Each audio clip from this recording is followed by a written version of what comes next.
On this episode of the Youth Ministry Sherpas Coast to Coast, we're without Shannon. Boo! But Brock and I got together, and since we had both preached the day before, we decided to talk about preaching, teaching, and the role of youth pastors in the main service. So, whether we get to do this regularly or only on Youth Pastor Sunday, which is January 1st, how do we make the most of this important opportunity to build credibility, create culture, and speak loudly about the importance of reaching the next generation? And we discuss our weapon of choice, podium, pulpit, or music stand. We're Shannonless, but we had fun anyway, so roll down your windows and let's get started.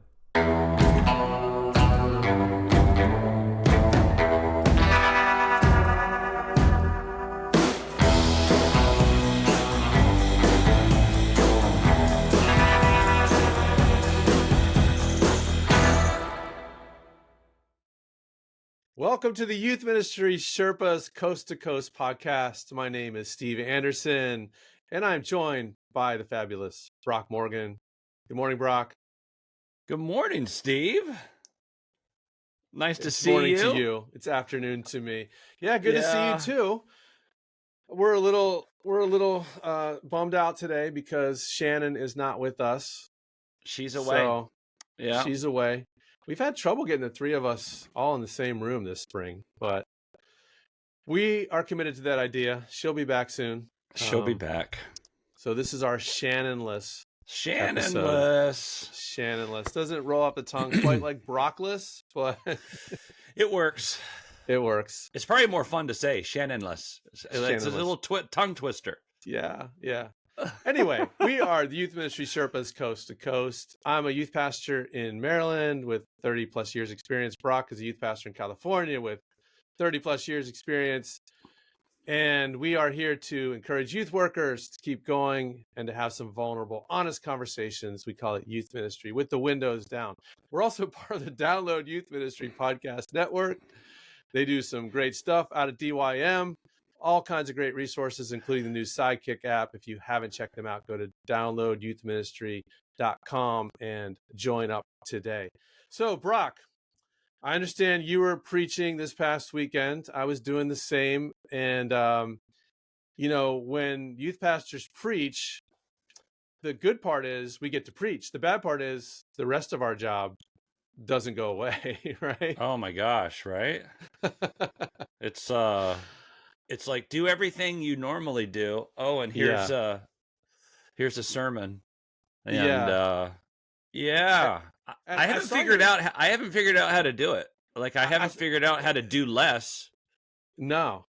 I can sometimes schedule around a little bit of getting some more help from my staff on those weeks, but I saw you posted something about the average time it takes you to prepare a sermon is about 20 hours. Yeah, I typically I have actually I've hung out with like lead pastors and I've asked them. Mm-hmm. I had one friend who was like, about 5 hours. I was like, how in the world? No way. And then everyone else was somewhere between 15 and 20. So this is probably like 7, 8 lead pastors I was hanging out with. Yeah. It's about 15 to 20. I'm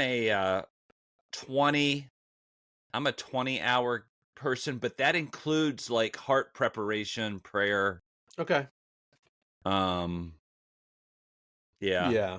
I'll go for prayer walks and just kind of get myself spiritually ready. So I don't think the guy who said 5 hours, he probably doesn't pray ever.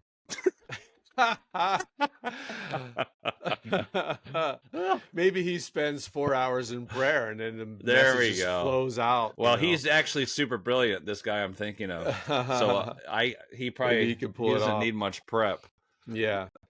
I'm probably in the 15 to 20 hours. It might depend on what the topic is, but it takes me, and I'm always like scrambling towards the end of the week too. I am not great at like, I'm 2 weeks out. I've got it 80% finished. That has never been my capacity. So, no, I'm with you. I've never figured out how to, I'll finish youth group. See, we have midweek youth group. Right. and it's like, all right, Thursday morning, I'm going to start working on the Sunday sermon. Yeah, that's a little And late. so it's I've even had it where it's worse, where it's like I've got meetings all day Thursday. Yeah. So then Friday I'll start working on the sermon. I'm working all day Saturday. And then you kind of get up there and you're like, well, it's just going to be hit or miss, baby. It's the best I got. It's the best I got. You know? Yeah. We have youth group on Sunday, so I preached twice this past Sunday morning and then had youth group Sunday night. I mean, That's murder. It's a long day. Yeah. No, that stinks. Because when I preach Sunday, I typically go home, take a little nappy. Which I did. And then I had to come back. Yeah. Yeah, you got to do a little nap because it's exhausting. So and I sweat up there. I like, what is up with preaching? I'm like, it's like a workout. I don't sweat. I don't think I do. Dude, I totally sweat. Of course, we got the stage lights. I mean, we're like a cool church. So do you change your rhythm at all, like for the week, as how you prepare for Wednesday and then Sunday, or you just like leave it all to the end of the week? And so my day off is Monday. When I preach the following Sunday, I don't take that Monday off. Okay, yeah. I got to start. I got to get ahead a little bit. Yeah, and I'll preach. My contract says 12. I don't know why they put it in the contract, but I told them, they were like, how often do you want to preach? When I was interviewing, I said, no more than 12. So once a month, that's a lot. Yeah. They put it in the, in my contract, but dude, I'm speaking 15, 20 times a year. So they should be paying me overtime. So I bet at least since I've been here, it's been at least 15 times a year. Okay. And that just means I'm often not taking a day off. And I know that young youth pastors, or maybe all youth pastors, relish preaching in the main services, and they should. I mean, it's important. I think it's important. Maybe we can get into that later. But once a month it's on top of everything else you do. It's a heavy load. Yeah, I totally agree. I do about 8 to 10 a year. It's probably more like 8 now that we have multiple pastors on staff. But yeah, those weeks, man, it feels like an extra load of work. Plus, I had a wedding on Saturday, so it was a long weekend. And I don't take that day off. I mean, here we are on Monday, and I'm at work. So, and we have a retreat this coming weekend. So, Steve, I'm looking down the line. Oh my gosh, I got a golf trip planned at the end of the month. It's all good. Let's roll into our first segment. Since we're talking about preaching, and we're both just coming off a Sunday when we preached, let's talk about when youth pastors preach. Now, my guess is our situation is probably unique. Most youth pastors don't get to preach as often as we do. And there's many reasons for that, right? But let's just start with the idea of preaching versus teaching at youth group. Like, in your mind, what's the difference between preaching on a Sunday to adults and speaking or preaching to students on Sunday night or Wednesday night? How do you prepare differently? What's the difference in your head of what that looks like? Okay, all right. The first thing that came to my mind is when I'm doing Sunday morning, my audience is broader. So I am thinking I'm preaching to, now most pastors don't do this. They just think they're preaching to adults. I go, I'm preaching to 6th graders through elderly. And so I put way more visuals in my sermons on a Sunday morning than our lead pastor does. He doesn't do hardly any visuals, but I'm thinking I got to keep that 11-year-old engaged, 12-year-old engaged. Right. So I'm throwing them a bone. So I am thinking more generationally. Like, we do this prayer ministry at the end of every service. I want kids coming up and getting prayed for after my Sunday morning talks. And I want adults. So I'm thinking like generationally. Yeah, for sure. Whereas youth group, my target is kids. Just kids. Do you try to sound smarter on Sunday morning? Yes. That I fall into I will fall into the I'm going to tell them what this Greek word is. Oh yeah. You gotta It's drop so a little funny. bit of something. It's to like impress everyone them. in the crowd is like, I Yeah. mean, I think they go, "Oh, that's interesting," but it's a throwaway. It's just look how smart I am. It's a complete look at like I know look. I did take a few years of Greek. I took Hebrew, but I don't know anything. But I like to make them think I know something. Of course. I mean, part of the reason that I like to preach with the adult service is because I do think it gives us a certain legitimacy in the eyes of the congregation. You know, they see us as someone who can stand up and, you know, explain the word of God well. Yes. And that's so important. It's definitely important. Yeah. And I think because of my role here and having been the second pastor on staff and still being here, like that has given me a certain credibility and certain, I don't know, gravitas maybe in the congregation that I wouldn't have had if I didn't preach regularly. I don't think there's any getting around that. So any youth pastor who gets the chance to preach should want to at least, you know, leave the congregation with an impression that they know what they're doing. Right.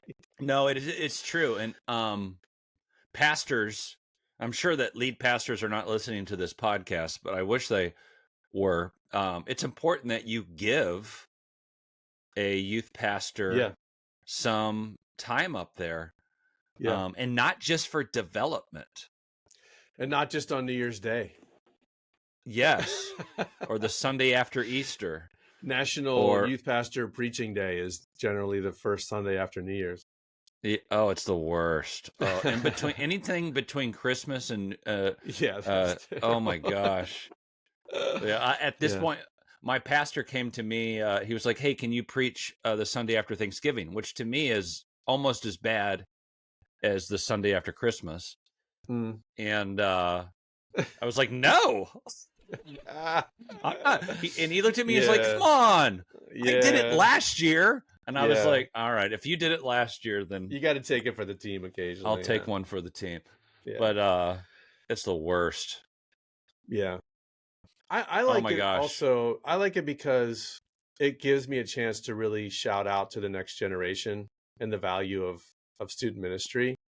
Not in just like you said, you do it with how you speak to them. You want to make sure that you're inclusive in how the message is connecting with everybody in the room. I think that's really important. But it's also like I want to speak to the adults and tell them, hey, student ministry is valuable. So I drop in a lot of stories that go back to youth group or something like that. And in the midst of a sermon where it feels legitimate, you're kind of subtly dropping the value of next gen ministry. Oh, completely. And I just, you know, I really value that as well. No, always one of my analogies or stories has to do with a student. Like I want to drop that dime. Yeah, for sure. And hey, can we talk about something with this? Yeah. Can we talk about ego? Of course. Like there's a whole psychology to this. Oh my gosh, there is. And it could destroy you. Like the ego is so vulnerable. I was just listening to a Holy Post podcast. All right. And Sky Jitani was interviewing Mike Cosper, who did the whole Mars Hill, Rise and Fall of Mars Hill. Yeah, right? I haven't listened to that one yet. Oh, you got to listen to that. Oh my gosh. Anyway, Mike was talking about how being a pastor is the only role you can think of where you get to stand up in front of people and they listen to you talk for 35 minutes or more. Like that's dangerous for the ego, for sure. Oh, and then you have people coming up to you. Oh yeah. In maybe tears. What you said was so moving. Yeah. Or or worse, an email that's angry the next day when you're exhausted. But or that immediate feedback. The person who says something almost subversive, they mean it well, but they say something like, "You know what? I really like it when you preach." Okay, that's exactly what I wanted to talk about. Oh, okay. Because I will get, and this is something as a youth worker, I'm not a lead pastor, and I'm not a lead pastor on purpose. By choice, right. Not by skill set, but by choice and calling. This is a choice, which means I am in the second seat, and someone comes up, and this happens on the regular to any youth pastor who will preach. Someone will come up and say, "You're my favorite. Oh, I love it when you speak." My husband he just thinks you're the best. He'll come when he finds out you're preaching. And this kind of stuff, they're trying to be complimentary, but it can ruin you.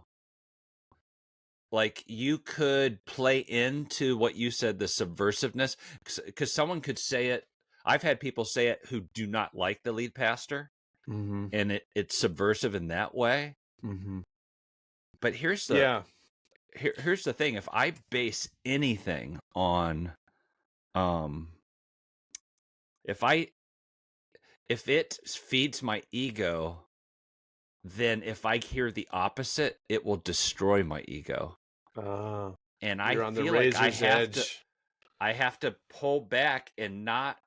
First of all, I'm not nearly as good as what this person is saying, and then the person who's upset, I'm not nearly as bad as what they're saying, and I can't give so much weight. And then secondly, I try to drop a little. I have habitually started to do this. Oh, we love it when you. They almost whisper it. We love it. Yeah. You're our favorite. We love when you preach. And I'll kind of respond with "Oh, thank you so much, but man, isn't Mark a great speaker? I love him. I love our pastor." Yeah. And I will push back subtly. It's for them, but it might be mostly for me.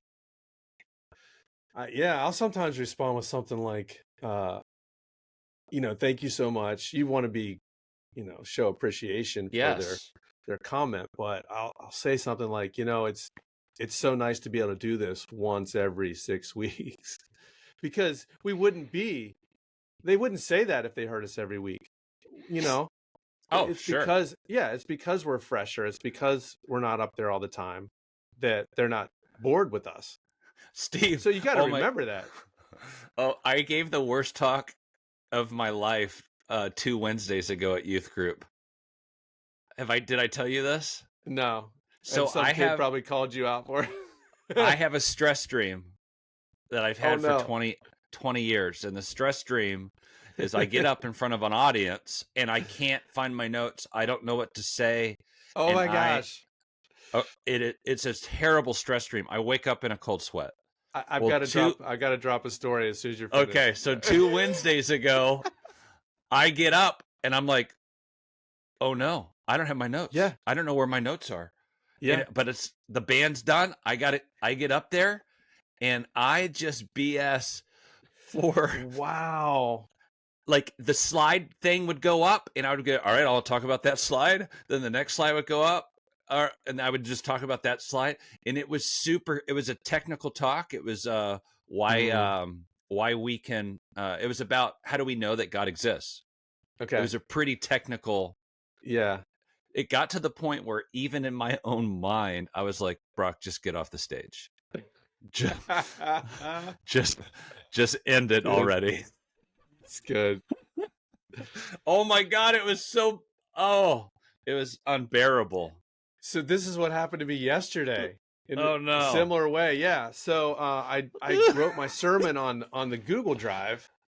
Okay. And I often put it on my tablet as a backup from home, but I didn't yesterday. I thought I'm just going to print it out. I'm going to preach from paper tomorrow. So I get into the office and they were doing some kind of work on like the network or something. And I could get on the internet, but I couldn't print from my computer.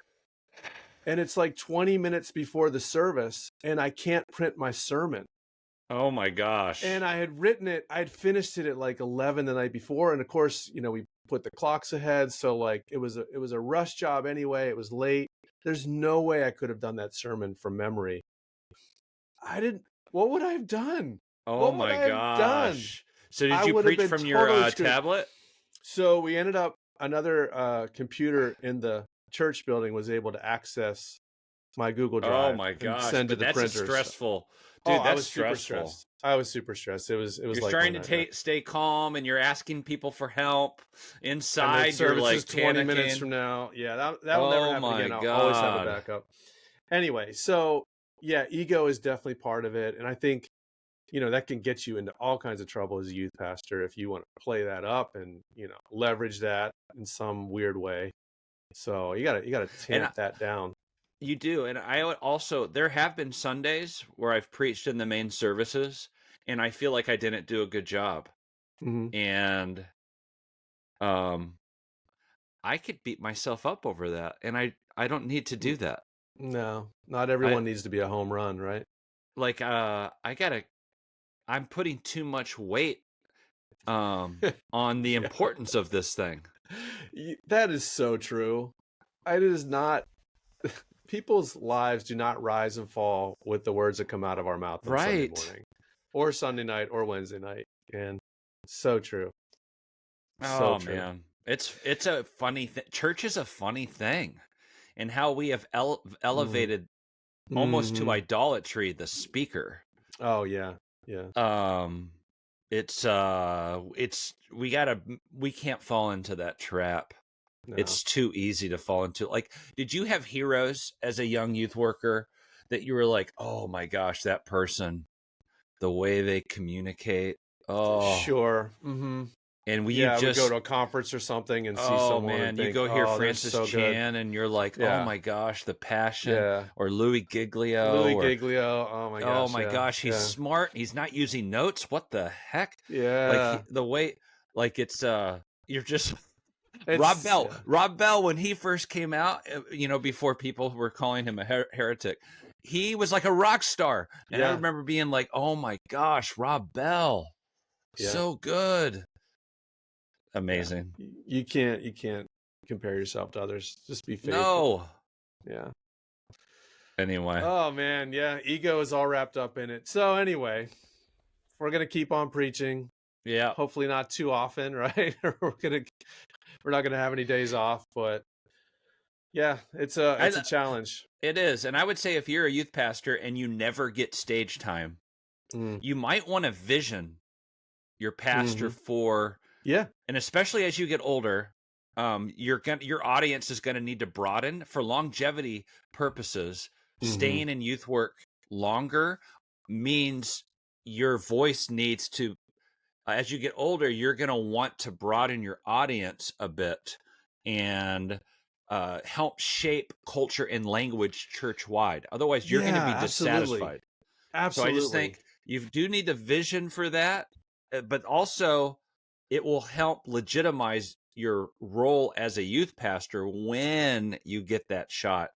And then I would also say when you get that shot, don't do what I did when I was a young youth pastor and feel like you got to say everything that you possibly know and like go over time. And I got to use this story. This is my best story. Just preach the text and be faithful to the text. Don't fall into that trap. I certainly did. Yeah. And anyway, just some thoughts on that. Yeah, I totally agree with that. You have the opportunity to speak into the culture of the church and help create the culture of the church, especially the more opportunities you get in that. That's a huge deal. And the longer that you're around, the more opportunities like that come your way. So. I just thought of another thing real quick before we move on. It is funny though. I remember being in college and we went to this really large happening church, and the youth pastor got up and did announcements. And he was funny. It's funny. I was like, oh my gosh, that guy's funny. And then the pastor got up and spoke. He was brilliant. And afterwards, in my mind, I was like, I want to be the funny guy. I want to be the guy who did the announcements. I want to be that guy. Wait, why can't you be both? Why can't you be both? Funny and brilliant. I think I've become both, but for me, I was like, I want to be the announcement guy. I don't want to be the preacher guy. And most of us want to be the preacher person. Anyway, just a thought. Good. That's good. Let's roll into our Get to Know Your Sherpa segment. Brock, you said you got a question today, I do. So I'm going to turn it over to you. Now, this is a quickie. You're making me nervous, man. And we can't probably be honest, but it's election year 2024, my friend. Who are you voting for? Oh, good heavens. Now, this one, if you actually answer it, we will get to know our Sherpa. So True. I'm gonna. How honest should we be? How honest should we be? Let me just say speak into this. Okay, so in all the history of the United States, in all the amazing leaders and founding fathers and people who have shaped our country's destiny, and all those who have run for president, I think I can say with conviction and honesty that in 2024, we are not going to have a choice between two of the greatest candidates of all time. You think? How's that? Yes, it's not a strong year for the NFL draft, for the USA draft. So, gosh, I think it's very depressing if you ask me. Well, I think I completely agree, and we need to do a segment here eventually, maybe in the coming months, on kind of navigating the political divisiveness. And I won't tell you who I'm voting for because honestly, I don't know. Like, I don't think it's going to be one of the two front runners. And people have strong opinions about this, but let me just say this, guys, let's be reasonable. It's okay. It's all right. We're I don't know why, Steve, but I thought we had learned from 2020. We haven't, and it's starting to get all weird again on Facebook. Yeah. You had the State of the Union address. You had Trump doing something with, he was speaking somewhere. It was, and all of a sudden I'm seeing a very one-sided, unnuanced posts that are so divisive. It's like posts that say something like, if you don't think like this, then you're an idiot kind of posts. And I just go, oh my gosh, like, welcome back to 2020. Yeah. So there's some things we need to do. Than that, Brock. We can be better than that. Oh my gosh, please. And anyway, we don't need to get into it, but it is very interesting. I think we've got some wisdom on how to navigate some of this. And because, I mean, you live in the Washington, D.C. area, Steve, and I can vouch for it being, I mean, it's horrible everywhere, but it is blood there. It is their lifeline. It's their job. Like, people work in government there. People are in politics there. Oh, and yeah. A ton of people. My church in D.C., like, heavy hitters. Like, we had FBI in our service every Sunday standing around the edges of the auditorium guarding important people. And, like, it's when you work in a church in D.C., it's a whole other ballgame. So I would love to, down the road, have you speak into some of that. Yeah, my neighbor he recently moved, but he was a White House cop. He drove down to the White House every night, worked the night shift at the White House for 8 years. Dude, so yeah, it's real here. All right, well, let's move on to better news. More interesting, more fun, more lighthearted conversation. Calling this one The Music Stand. So on youth group night, I don't know about you, but I don't have a podium, right? Or a pulpit. I don't have a pulpit in the youth group. pulpit. Pulpit. And so there's, I have a music stand usually, or a table with something to hold my notes on, right? Because you want it to feel less formal, and there's a whole different vibe to teaching at youth group than there is to preaching on Sunday morning in big church. So how do you see that difference, Brock? And, what role does the message play in your average youth group, your youth ministry? Because I think we make it, like we just said, like we make it a super big deal. We take it super seriously, which can be good and bad. So yeah, let's talk about that. You know what's funny is our pastor will speak from this pulpit on Sundays, and when I preach, and I don't know why I do this, I reject the pulpit, and I carry a music stand up with me, and I speak from it. I just prefer a humble the youth music pastor bringing his music stand to the stage, but I'm just like, man, it's just so big and heavy and awkward, and I'm like, I don't want someone carrying. I don't want someone carrying this. Should be wearing a 3-piece suit when you're standing behind it. So I prefer it might be I'm the humble youth pastor person, but I guess two things will come to my mind when I'm teaching. Initially, I want to lead them to a response. Like maybe it's to go get prayed for. I guess it would be I want to challenge their thinking. I want them to experience the presence of God, and I want them to have a great conversation in their small groups. Yeah. Those are good goals. Yeah. How long do you usually speak? I probably speak 20 minutes. Yeah, same here. I can go over, and I rarely go under, even when I'm trying to. I have a hard time getting under 20. Yeah. I'll even plan it for under 20, and I'll tell the leaders, hey guys, tonight I'm going to end sooner so that to give you a little bit more time. It never happens. I don't know. I can't do it. For a while, I actually put a little clock like right to the right of me so I could see it to like remind me.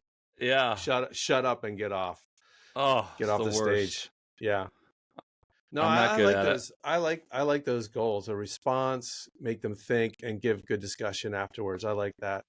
Yeah, I think I would approach it similarly. I want the spirit in the room to feel like we're sharing an experience of some sort, which Sunday morning doesn't always feel that way. Occasionally, maybe, but I want it to feel a little more interactive, like we're all in this together. And I think especially now at my age, it's almost like a little sense of father speaking to his kids, a little bit of fatherly vibe to it. Oh, like totally. I'm going to challenge you, but I'm challenging you because I love you and I care about you. Yes, I think that's a spirit that probably comes through. But you and I have both taught how many messages? I mean, thousands of messages, and taken them seriously and been well prepared and tried to do the best we could. But in the end, that isn't necessarily the most important thing that's happening on any given night. I think I need to remind myself of that even now, that there's a certain level of value that we give to it that it's there, but it's really probably overblown. Would you agree with that? Oh, totally. My dream is that kids are taking notes, and we started having that happen where That's kids cool. take notes. Yeah. So you do want kind of we're a question asking, we're a note taking learning group. But you also don't want to act like you're the authority on everything. Right. And it's okay to leave them with questions, not answers. I mean, especially when in our context, we're going to our small groups immediately afterwards, and I want them to talk about what they heard. And if I'm just delivering answers, what are they going to talk about? It's already been said. No, it's so true. I have actually had people give me pushback for not giving enough answers. Right. And I'm like, I'm trying to teach people how to think here. They have to process a little bit. That's how Jesus taught. Yeah. Do you get that?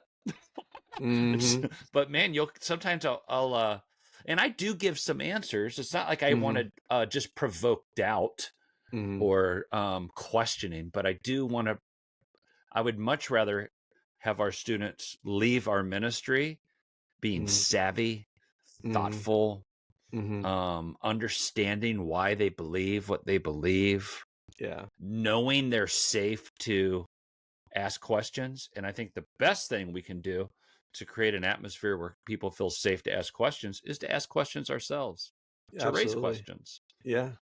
Do you have any messages that you remember as being, wow, that was the one when like the Spirit was lighting me up in that room? Do you have a moment like that, or a couple moments like that? I mean, I know we have long careers, so it's hard to recall some of them, but yeah, there have been times when you feel like you're in the pocket. Mm-hmm. You know, you're feeling sometimes I'll be speaking and I will sense the presence of the Lord in a unique, like, whoa, and everyone feels it, like it's not just me. There's something beautiful happening right here. And I'll try to not miss that moment, or ruin the moment. You know, I just want to sit like, let's lean into this a minute. That's when you feel most affirmed in your calling. You know, you just get that sense of, this is really what I was made to do. Yeah. A couple years ago, we had a retreat, and I was speaking. We had a variety of speakers throughout the weekend, but I spoke Friday night and Sunday morning, and I had in my head what I wanted to say Sunday morning, but I hadn't finished it. So I got up super early. I went to the dining hall. I got coffee, and I'm like scratching down my final notes for this message. And then that moment came, and, you know, Sunday morning of the retreat is like the worst because everybody's asleep. But something happened, man. And I just got going. And it was that fatherly moment. I was just like looking at them and saying, guys, you have to listen to what I'm saying. And I got done with the message, and then I was like, wait a minute, I'm not done yet. And I went back up. I had like another just Holy Spirit infused 10 minutes of, you guys have to hear this again and make sure this lands. And I just think, wow, if I could speak like that every week with that amount of power and passion every week, then it would really make a difference. No, it's fueled by caffeine and no sleep. Yeah. No, I love those. I love those moments where the whole group that's just knows, all right, this is a moment. This is a special moment. God is with us right now. This is important. We can't forget this. Yeah. Awesome, Steve. That's cool. I love it. All right. When are you preaching next? This Sunday. Good for you. I'm done for a little while. So I've done 2 in the last 5 weeks. So I'm off for foreseeable future. Yeah. Sorry, man. I'm excited too. My pastor emailed me and said, hey, I need to know when you can, what Sundays you can speak. And I've done 4 in a row in the main services here. I was like, nothing in April, nothing in May. There you go. Nothing in July. Yeah. I'll do a little in June. That's the truth of it, man. Going into busy season, student ministry. All right, Brock, what's kept you going this week? Oh, I got it. So after my sermon in the main services this past Sunday, I had our high school student leaders, so these are high school kids who are in our leadership program, pray do prayer ministry at the end of each of my talks. And so people came down front to get prayed for by teenagers. And I gotta tell you, man, it was awesome. That's fantastic. I loved it. That's fantastic. So I was at a wedding on Saturday, and a young man is walking with God, a former student of mine. But the cool thing is I was at a table. There were 8 seats around the table. We were sitting there, my wife and I, with 3 other couples, and I had officiated the wedding of all 3 of those couples. They're all in their 20s. Steve. Yeah. And there is the benefit of being working in the same church for many years. Oh my gosh, how awesome. They're all involved in student ministry now as volunteers or paid staff, and I've officiated their weddings, and it just feels like, these are my kids even now. Totally, they're your kids. Super cool. It's one thing that we have to make sure happens next time is we got to get Shannon back on the show. So we've got to make it happen. We can't have any more of these Shannonless, Brockless, mindless, smartless, aimless. We got to get the full crew back here. We need the full crew. If you've enjoyed today's show, please like us, share us, let us know that. You can email us at youthministrysherpas@gmail.com. We'd love to hear from you. We are continuing to seek really good people to talk to add to the show. So if you have suggestions of someone you'd like to see on the show, let us know. We will reach out to them and see if we can get them on. Until then, man, Brock, good luck preparing your message. I hope it goes 14 hours and 29 minutes instead of 20 hours. And, that would be great. Wouldn't that be great? And I'll leave you exactly. Actually, let's say this. I hope it takes 16 hours and you use the other 4 hours to hit the golf course. Would that be better? There you go. Come on. Now you're speaking my language. All right. Love you, man. I'll talk to you soon. Take care. All right. Love you too. Bye.